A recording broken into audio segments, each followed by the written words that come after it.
Welcome to Typecasting, where we're typing our favorite fictional characters on the Enneagram and taking on pop culture by the numbers.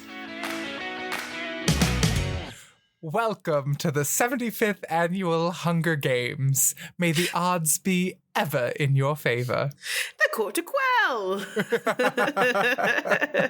That's your host, Lucas Graydon, and he would give Caesar Flickerman a run for his money. I love that. Thank you. And that's your co-host, Murjanatu. And I know she would never be a part of the Capitol in terms of like the dystopian society, but she has the fashion sense to rock a Capitol runway. Thank you. Thank you so much. Yeah, I probably should have put that caveat in there too.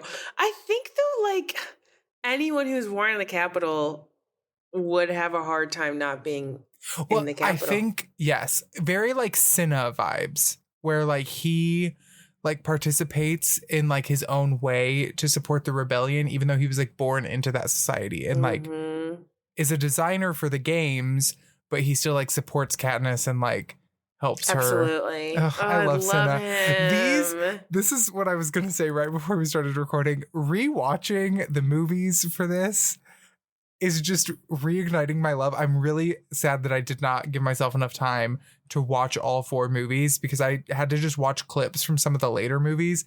And I was like, I love this movie so much. I forgot there's 4. Yeah. I totally forgot there's 4. So disclosure, listeners, and you're probably going to notice, I watched the first movie and read half of the first book 2 weeks ago. And Lucas did a lot more research. So I was like, oh, Hunger Games as a series makes more sense. So I remember a lot of it. I was a huge, honestly, I think it was the first fandom I was a part of because I wasn't a Harry Potter person until college, until I like knew you. And wow. Well, I liked Harry Potter, but I didn't read the books until then. I liked it a lot, but I wasn't a part of the fandom in the way that I was like with Hunger Games from like, I remember when Catching Fire was released and it was a huge deal.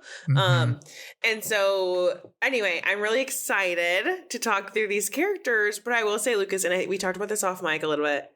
I am so nervous because so much happens to these 3 characters that I'm like, not sure how we're going to be able to capture them in health, like what their Enneagram is.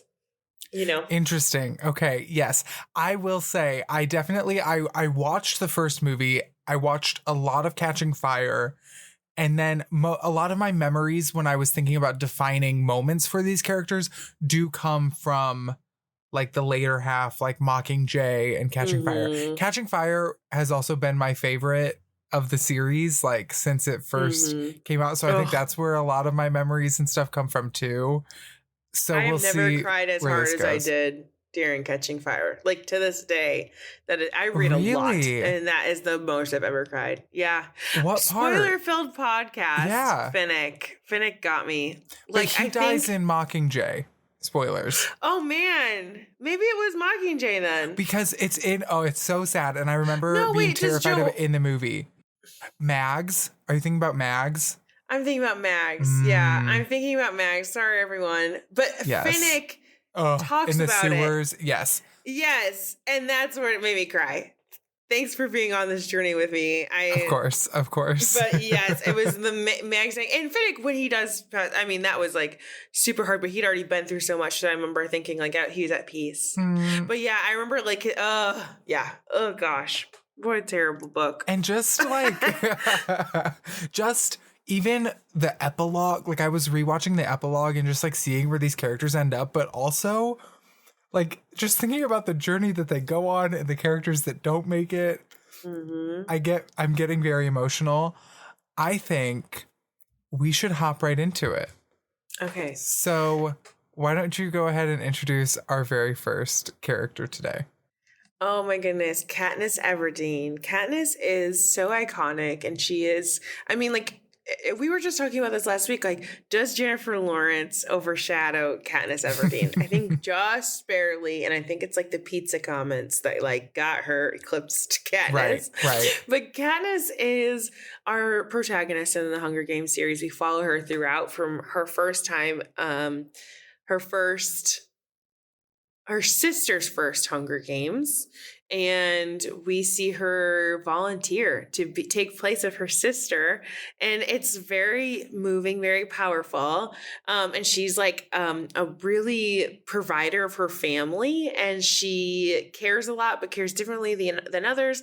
And then she has to go into the Hunger Games because her sister got nominated, and she volunteered as tribute. And then we see her become the face of a revolution and something she never really asked for. So Katniss is a very interesting character. She has a lot of inner conflict with what's going on in the games and also what she should do because she knows she's the face of the games. And I truly believe that she did not think she even stood a chance at the beginning of the Hunger Games. But I think characters like Cinna and Peeta believing in her and that she might make it out, and knowing that her sister Prim like wanted her to, gave her the opportunity to, and then she ends up being like, she outwits the game, outplay outlast for my Survivor lovers out there. Well, that's what I was gonna say. When like she pulls her drive and her inspiration and her like ability to win, she pulls it from Prim. Like it is not about her winning, it's about her providing for her sister, because she knows like how her mom checked out when their dad died, and she is so afraid that her mom is going to do it again. It's what she tells her when they're saying goodbye. She's like, don't check out, like you need to be here for Prim, because she is Prim's like provider. And I like Prim is her compass for so much of the series. And that is one of the things that when I just think about the end of the series, again, spoilers, the fact that the spark that ignites, like to use the imagery from these books, like the spark that ignites this whole story is Prim getting chosen at the reaping, and is Katniss like volunteering herself. And then Prim does not even make it to see the end of the revolution and to like see the new world that they created.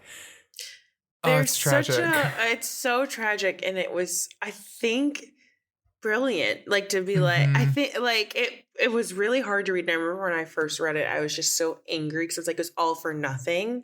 But I think the point was like, it wasn't like, it's still like Katniss needed that, and she needed to fill that role. And it's just like, it was really sad because I think it was cool because Prim wasn't just a plot device, because like when it ended, it's such a good series. And I like reading it again. I was just like, it's so beautifully written. But then we were also kids when it came out, and I don't think I realized the gravity of like kids dying. Yeah. And how much that means, and how sad and heartbreaking that is. I think especially after like 2020, we just watched so much terrible things happen. To read it again, it hit way harder now that I'm an adult than it did when I was like 14, 15 when these were coming out. Yeah. And I do think I may have more to say about Prim in a little bit. Okay. So before that, can I go ahead and share what I think Katniss's type is? Go ahead. Okay. I don't know if we're going to be on the same page about this or not. I think that Katniss is a type 6. Okay. A loyalist, which for a couple reasons I think like may not be obvious at first, because she even says, she's like, I'm not good at making friends. However, she does live in a dystopia. Like it is a very dog-eat-dog world. It's not like there's not a lot of open trust. They are like living on the border. They are in District 12, like impoverished, like living in this authoritarian society with peacekeepers and everything. I think she can still be a 6 even if she's not like going out to parties every weekend, because that's not the culture that she lives in. But she is deeply loyal, like I said, to her sister, to her family, to Gale. Like she forms these really deep connections in the games. She even finds somebody who reminds her of her sister. She finds Rue, and she like protects Rue for as long as she can while they're in the games. She is also... 6s have that gift of seeing the future, but of being planners for the worst case scenario. And she's such a realist. There was a scene I was watching in the first movie that I was like, interesting, where Gale and Katniss are out hunting the day of the reaping. We could do it, you know. Take off, live in the woods. It's what we do anyway. They'd catch us. Well, maybe not. Cut out our tongues, or worse.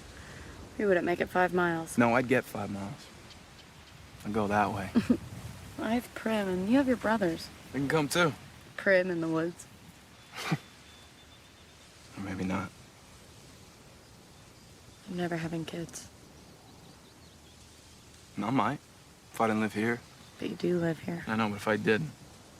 She is so in the, like, this is where we are. This is, like, the situation. She's not about dreaming for, like, what's going to be better, what's going to be good in the future. She is about preparing for what is happening right now and how she can survive and support the people around her in their current situation. And to me, I saw the, like, preparedness, the worst case scenario, but also the protectiveness and, like, those deep bonds of a type 6. So, and I'll wait on the wing because I'll see where we land. But I do have a thought on the wing too. But what do you think? I think she's a 5. So that is like, I think we're in the same place because I was having a hard time. I was like, my gut reaction was 8 when I just thought we were doing this. And I was like, oh yeah, she's the face of the rebellion. She has that fire in her. But especially as I was reading the book and hearing her inner monologue, I was like, oh, that's not like who, I forgot that's not who she wanted to be. Right. However, she is very quick and she's very smart and she is very like protective. And so one of the things I thought when I was reading just about the 5, and so just as like Enneagram Institute, we're just going to talk about who they are, the intense cerebral type. They're perceptive, innovative, secretive, and isolated. And I'm thinking about her like at the very beginning of the games before Rue comes up to her and she thinks Peeta's betrayed her. That is like how I would describe her. Like she is so good at knowing who is doing what. And even from the beginning of the games when they're training, she's paying attention to people even though she doesn't know she is. And she's like, her brain is like calculating, I feel like, in the background. And those like tips are coming to her as she's actually out in the field and the way that the people from districts 1 and 2 never could. And so I think of her as like a 5 because I'm like, she's so attentive. She's so strategic. And I'm like, who else could come up with the last scene when they're about to eat Deadlock, correct? Nightlock? I think it's Nightlock. Yeah. Yes. And like, we're going to do this. Peeta didn't know. And he's also very strategic. And like to do that, I was like, she is so witty. I definitely see the 6 and like how she plans for like the worst case scenario and how she does that. But I think she spends a lot of time in the preparedness and understanding of the world and the woods and like what is going to work out. And the woods is kind of her. That I know 5s tend to have like obsessions. I don't know if that's the right word. Yes. Yeah, like totally. Fascinations. And hers is definitely the woods. And so she kind of, and the arena and the games are like her hometown. So she's very lucky in that. And I feel like her knowing how to hunt, I mean, that's what helped her so much. If her love would have been like her mother and her sister and like healing, it wouldn't have been so much. But she also knew so much about healing and poisons and potions because of that too. So I do think she's a 5, but I hear the 6. I'm interested in what you think. I'm hoping your wing was the 5. It was. The wing was definitely a type 5. And so I saw a lot of the type 5 in her. I think the 5 makes a lot of sense. It explains for me as I try and slot it into place, like her independence. She has this fierce independence and this need to not rely on other people. And I think that is much more indicative of a type 5 who wants to be self-sufficient and self-reliant, whereas a type 6 will attach to groups and communities to like find strength and security. And I see her like she's a provider and she's a leader but in all of those relationships, except I think for Gale, but in her relationship with Prim, in her relationship with Rue, even in her relationship with her mom, she is the one who's like, I'm going to take care of everyone else. She does not want to be taken care of. And I think that is much more type 5 than it is type 6. Well, because I have it pulled up, but like the type 5, their basic fear is being useless, helpless, or incapable. And like how true of that, because I believe that the Enneagram is not necessarily it's like when we're in childhood, we latch on to these fears and situations and we become who we are. And I think for Katniss, it's perfect. Like it makes perfect sense because her mother was all of those things, incapable, distant, useless, helpless. And she had to go out and do it herself. And so that is her basic fear. And that's why she acts how she does. So I think it's like a perfect like a perfect little square. And I think like that's why she does have a wing 6. And maybe in another life, like maybe if like, you know, like Gale said, if she didn't live where she did, she might have been a 6 and might have had tons of friends. And because she does end up loving people very well throughout the series. But it just looks a little bit different because they're in the situation they are. Yeah, it makes a lot of sense to me. I think I like picked the 6 and just was like, oh yeah, she has the wing 5. But when you say like, oh no, her core is a 5, it like lights up everything in my brain. I'm like, yes. And I love that kind of connection to the basic fear. Absolutely. Absolutely. I don't know. I feel like this is the best I have felt about a character in a while. Really? God. Like for because me, I came in feeling very unsure. Really? No, I'm like, yes, totally. Oh, I love it. Okay, Lucas, why don't you introduce our next character? I'm very interested on this one. Okay, up next, we talked about him a little bit. The one and only Gale Hawthorne, Katniss's best friend, her one kind of true equal in District 12. As they grow up, they are the only people that they really let rely on each other. And he is the person that when Katniss is chosen, or when Katniss volunteers to go into the games, she trusts him to take care of her family, to take care of Prim and her mom. Mm-hmm. Gale, like I mentioned earlier in that scene about like having kids if we didn't live where we did, is a dreamer. He is picturing what the world can be. He is always like, he, I think, is an optimist in a lot of ways, but also a revolutionary. He wants to fight back. He is always looking for a way to fight back. Katniss, I think, is just trying to take care of her family, whereas Gale is like, no, we can make the world a better place, or we can run away. Like, we can run away from District 12, make a life for ourselves. Like, he just wants to advance above his station, to make the world a better place. He has this fire in him that I think he and Katniss are kindred spirits in this way, that they do have this fire. But he is the one when he's always dreaming about like, well, if we didn't live here, I would have kids. And Katniss is the one kind of grounding him back on Earth and saying, but you do live here. So exactly. I thought that was a really cool illustration of both of their characters, where Gale, I think, is really a dreamer, but also, and this is where I thought we might talk about Rue a little bit more, Gale, as the war efforts continue and as the revolution takes more shape, Gale is actually one of the people responsible for Prim's death. She is working as a medic, healing people, and he helps design the bombs that look like care packages that end up killing civilians. And he wasn't directly like orchestrating the attack, but Katniss does find that he was responsible for helping engineer and architect the very thing that killed her sister. And I think that that drives a real wedge between them, and is a really, like you said, like, I think that the story is very well constructed to illustrate the horror of war and the really needless like death and tragedy and things that come without real meaning or explanation a lot of the times. And so, very interesting character. I was Team Gale for a really long time. I think I was Team Gale until rewatching for this. Like, I think as I get older, I've become more Team Peeta, and we can talk about that a little bit more when we get to him. But I just want to put it out there for our Team Gale shippers. I used to be Team Gale. I think I've literally in the time between my last reading / watching have converted. But yeah, I used to love me some Gale. No, I was Team Gale also. That's so interesting. I almost always am Team whoever they have first. So like, I was Team Jacob, I was Team Gale, I was Team Michael. Like, I'm always on Jane the Virgin. I'm always that way, and it's, I don't know why, but I remember talking about this with my mom when it first came out, because I mean, like, Liam is so handsome. Liam Hemsworth. Liam, my good friend. Friend of the pod. Liam Hemsworth. I remember being like, he's just so handsome, and like, why would she ever pick him?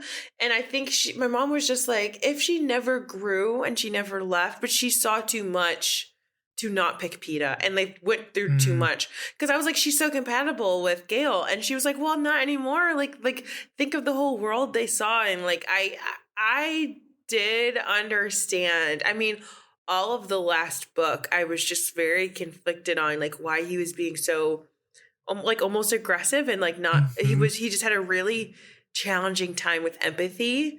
And so one of the things that, like, not to put this into a type, it is my turn to start typing, but I thought one of the things that was like really interesting about them, I do think he sees things very much in black and white. Like, he knew he wanted to marry Katniss. It's like kind of an undercurring theme when they're talking about that, having children. And I think they both know that they're probably just going to get married. It just like makes sense. That's who they are. They've been together. But it's very unspoken. And then like when Peeta kisses Katniss, Gale is really upset. And Gale can't see outside of the fact that like they're just surviving and they're doing this for a show. And so when I see that and I think about that, I think that he is either an 8 or a 1. So this is kind of like how I went, because I'm like the black and whiteness of it all. And then I thought about like his fire. And I think like we've talked about this before, like the ones kind of have like that inward passion for justice. And like, this is the way things are because they are. And like 8s need everything to turn out the way they had foreseen it because like they're very outward people. And I think like and so again, we're talking a lot about like the end, when they find District 13 and he decides to be a part of those war efforts. And so strictly, and has such a hard time seeing outside of what Peeta might be doing. I think he's an 8. Again, all these people are in terrible unhealth. But I think he is an 8. And I'm curious, because your face is not looking super enthusiastic with me, what you think he is. If my face looked a little apprehensive, it was because I was worried you were going to type him as a 1. Okay. Because I was also between the 1 and the 8. I do think that there is an argument to be made for the type 1. He does have that like dream and that like vision of what the world could be that I do think is very present in a type 1. However, I do see him as an 8 as well. There, I think, are instances where Gale does get lost in his own. He's so reactive. Like we've talked a little bit about the sense of justice and like the difference in the type 1 and the type 8, and 8s are very reactive. Like 1s have a vision of the future, whereas 8s are like, I see something bad happening right now and I need to step in. I can't think through it. I'm just going to be blinded by my own gut feeling and just act. We see that in Catching Fire when the peacekeepers are beating up people in the streets and he reaches out and he fights back, and then he receives a whipping for it. And I think that like I forgot about that. We see Gale like with that just gut knee-jerk reaction, he has to fight back. He also always has that fire, that unrest in him that I think is just telling him like things need to be better. He has that like just revolutionary spirit that I think is very type 1, or that I think is very type 8. And as I was watching the epilogue on YouTube, somebody had commented an excerpt from the final book. It's actually the very final passage of the book. And this is kind of what solidified him as a type 8 for me. Okay. This is all obviously through Katniss's perspective. Welcome to my audiobook. On the nights I feel that thing again, the hunger that overtook me on the beach, I know this would have happened anyway. That what I need to survive is not Gale's fire, kindled with rage and hatred. I have plenty of fire myself. What I need is the dandelion in the spring. And she goes on, and I don't want to talk too much about Peeta, but she goes on to talk about Peeta and the difference between them. But I think like that, like I talked about, that kindred spirit between Gale and Katniss is their fire. And I think that he has that almost indescribable fire of a type 8. And it is something that would bring the two of them down if they were together. I think like I think that they have too much in common. They are almost too compatible to be good together. But I do think that part of that is the fire that I do think is like, hello, I'm a flag saying type 8 for me. Yeah. No, I think you're totally right. Okay. So I think we're good. Like, I think we're both going to ask, like, I think his wing is a wing 9, but Only because I don't see the 7. Not only because I don't see the 7, but I also think because he does, like you said in the 3rd book, in Mockingjay, like with District 13, he gets caught up in that aggression. But I think his desire is for peace. Like, I do think that his compass is for like a better day, a better tomorrow. Like, he does have that drive toward peace that I think the Type 9 is giving him. I can get behind that. I think that makes sense. I was going to say probably 7 just because I didn't see the 9, but I think you're right where it's just kind of like a misunderstood, like how he's going to get there. And I think like he doesn't, like I don't think he understands how aggressive his tactics are. Like he's like, he kind of is like a Tony Stark, honestly, like pre Iron Man, where he's just like a little bit reckless and not realizing like what the pain's going to do. And like, I also like, when I first read it, the thing that made me stop being Team Gale was like, oh my gosh, he killed Prim. But I'm like, well, and I'm old. I'm like, he didn't kill Prim. Like he was a part of a much bigger picture. And I think I think it's totally valid that Katniss feels the way that she does and like can't be with him. But it is still like very tricky. Ugh. I'm so glad they get that. Like, we got that scene in the field at the end. Which reminds me, who's next? Oh, I cannot wait to talk about Mr. Peeta Mallark. Mallark. Oh, what a character. I really, really enjoy reading about him. So Peeta is our baby boy next door. He's sweet, he's bashful, and he lives in District 12, and he is actually one of the tributes from District 12, and he's actually picked to be one. He doesn't volunteer. And he is the baker's son. He is the last of many sons. And he kind of has this like misunderstood chip on his shoulder, but he plays the game like no one else can. And the fact that he is very strategic about what he shares and how he shares his information with the outside world, understanding that they need sponsors to win the game more than they just need skill. And so one of my like favorite moments with Peeta is in Catching Fire when they're sitting down and they're about to go back into the Hunger Games for the second time, and he shares that, you know, me and Katniss got married in secret, and like Katniss's face is like stone cold. She's like, why does he always lie? Like, I don't think she still doesn't get it. She gets angry with him when he does this, but it's like really smart. And he's like, oh, and if it weren't, and then, you know what? I'd be happy to represent District 12 again if it weren't for the baby. And then everyone like shocks him, like, and it almost gets the game shut down. Like, he is so smart. And he was like, it's put it all out there, put it all on the floor. And in the way he like camouflages himself and how he makes alliances. Like, he's just always thinking like 3 steps ahead, but always still very kind. And I love that about Peeta. So Peeta was very, very tricky for me to type because he has so many interesting skills, but I think I landed somewhere and I'm thinking it's going to be the same as you, Lucas, but I'm not sure. What do you think? I hope so. I'm a little worried based on your introduction that I think we might have a similar thing to Katniss where we are like right next to each other, but we'll see.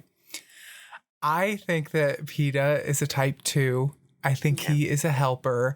We have the girl on fire and the boy with the bread. Like, Katniss is like one memory of Peeta when they are reaped together is a night that she was starving and she isn't going to make it back home.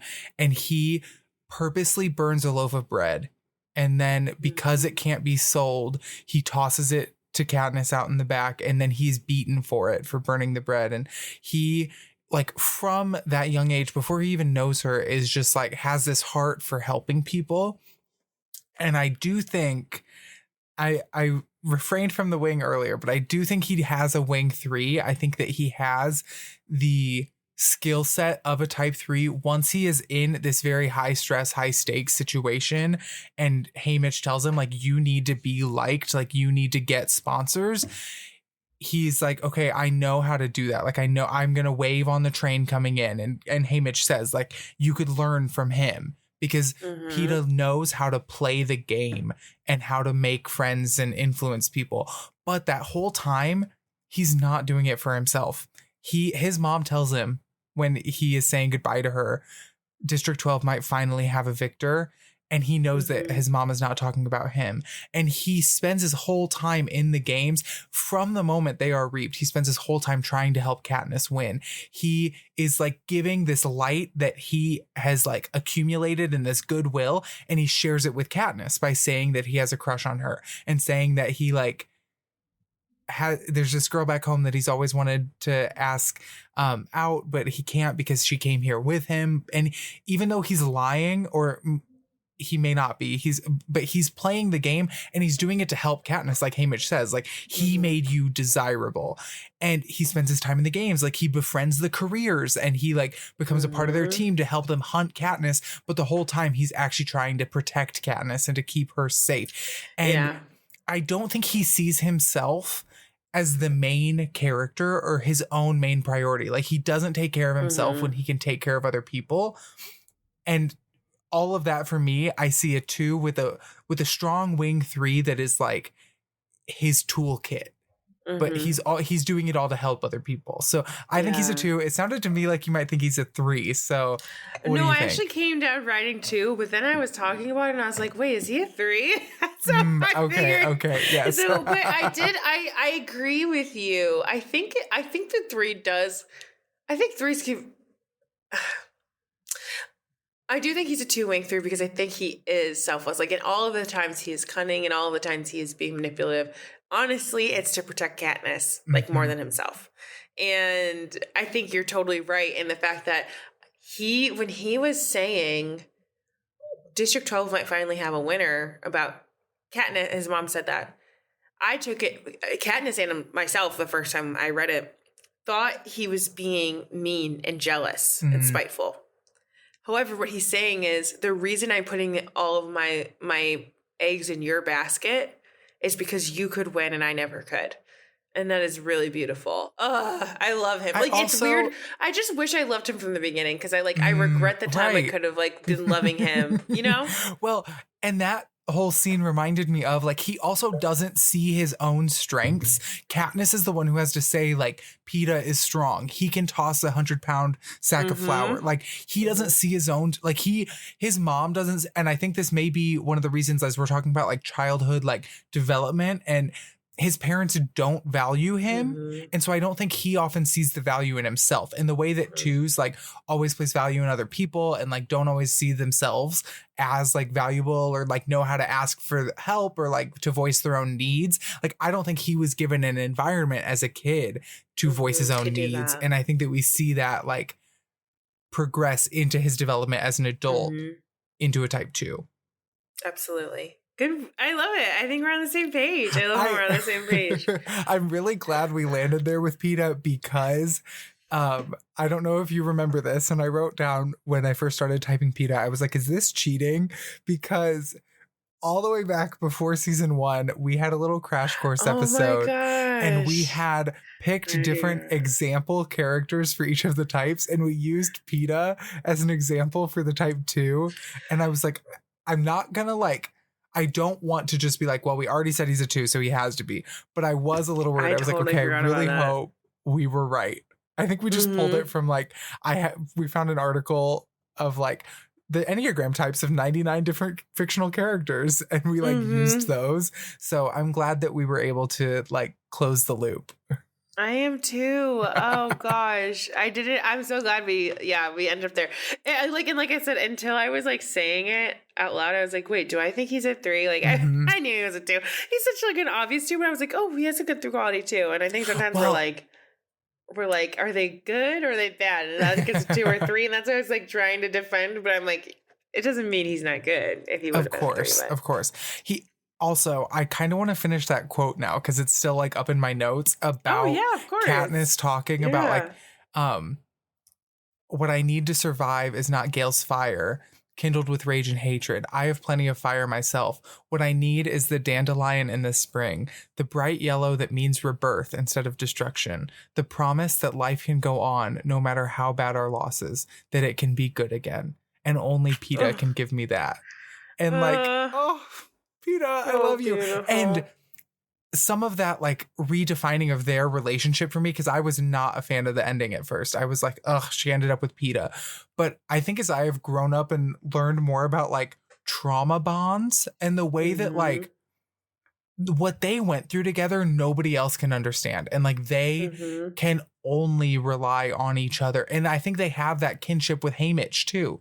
Like victors of the games have gone through something that nobody else can truly understand or experience. And so I think that like they would not have ended up together if they had not been reaped. But that does not devalue the relationship that they do build in the face of those circumstances. No, absolutely not. And I mean, I think at the same time, she might have, you know, in a perfect world, if they were like in 2021, might have ended up together. Like she might have said that same thing because it's still true. That's who Peeta is to her. And the way that she is like, that's the very end of the book. And it ends with a reference like Peeta goes through some really hard things after the first games, like when he is tortured and doesn't know what's real, and they have that like support system where they play the game of like real or not real, and she is also able to like support him and be there for him. Like they have a very balanced relationship, I think, by the end of the series. I'm gonna have to read the whole series. I know, that's what I'm saying. I'm like, good. It's so good. Oh, it's so good. And oh my gosh, I said this to you when we first started even discussing the Hunger Games, and I have to put it out there now that we're kind of done. I think my money is on the Hunger Games for the best movie adaptation of a series of like young adult books, like over Harry Potter, definitely. over Twilight, over Percy Jackson. I can't even say it. It makes me sad. But I think like as a whole, they knocked it out of the park. Absolutely. I think that's totally true. And I just will never forget when Jennifer Lawrence as playing Katniss at the very end of Catching Fire, I believe, or it's Mockingjay Part 1, when she just looks to the dead at the camera and makes that face, and then she makes another face, and she conveys like 4 paragraphs of emotion. I was just like, that was the first time I realized what good acting was. I remember like saying that after the movie. Yes. I'm being like, before that, I'm like, okay, I watch people on TV. I didn't know. And I was like, when she conveyed sorrow and then rage, and then I'm going to find a solution, like, and explained it all to us in like 4 seconds of just eye movement, I was like, whoa, that is incredible. How do you know how to do that? One of the most emotional moments in the whole series for me from the movies is the hanging tree sequence where they're singing the song, and then you watch the revolution grow through Mockingjay Part 1, and they take out the dam while all of these people are like chanting and singing the song. It is just, I have chills thinking about it. Although, can we talk about, do you remember the pop remix of Jennifer Lawrence singing the Hanging people Tree? play it on the water every single Saturday. Are you coming to the tree? I was like out there the other day with a picnic with someone, and I was just like, is that the hanging tree? And then ever since that, I'll go on a walk during the day, and I'm like, why is that like the song of the summer again? It's like, could you misunderstand the point of something any more than But it also was really good. It's a good song. Well, do you remember when we went to church that one time and they sang some random psalm to the tune of the hanging tree? Oh my gosh, no. They will know we are Christians by our love, They will know. It's like, oh my is gosh. this Panem right now? Like, I don't know. You tell me. Oh my gosh. I mean, I could talk about Hunger Games forever. I love it. I like remember an interview. I love Survivor. And I remember the interview from Suzanne Collins when she was speaking about how she came up with the idea for Hunger Games. And she was like, I was watching Survivor. She didn't name it, but she was like, I was watching this TV show where we put people in a situation and figure out how they can get out of it and if they can survive. And then I changed the channel and it was scenes of devastation happening overseas. and they were actually trying to survive. And I was like, how crazy that I live in a world where it's like a fun game for $1 million to survive when there are real people going out there. And she's like, if we just keep going in this direction, this is what's going to happen.